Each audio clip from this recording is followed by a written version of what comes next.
Այս ընտրությունների ամենակարևոր ուղերձը դա չի, ընտրությունների ամենակարևոր ուղերձը միջև ամենակարևոր ուղերձին հասնելը, ես մի բան էլ ասեմ, տեսեք, հիմա նաև ուղիղ եթերում ենք, ես ուզում եմ, որ ոչ մի գյուղում թող եկեք ժամանակ կորցնենք ջրի հետ կապված խնդիրներ բարձրացնելու համար, որովհետև մենք գիտենք, որ հանրապետությունում այդպիսի գյուղ չկա, բնակավար չկա, որտեղ ջրի հետ կապված խնդիր չլինի, եւ որպեսզի մարդիկ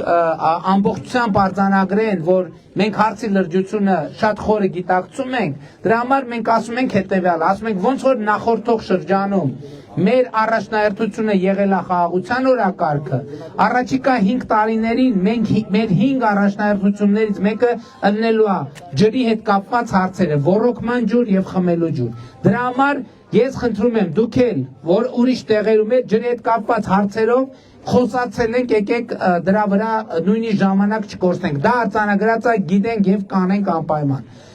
Բայց այս ընտրություններում ամենակարևորը խաղաղությանը տեր կանգնելն է, որովհետև մենք այո բազմաթիվ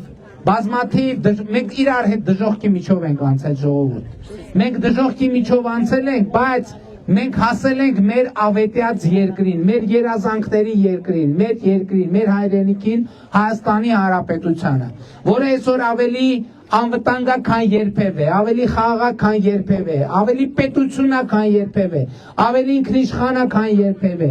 Եվ 2021 թվին մենք ձեզ ինչ ենք ասում ենք ապագա կա,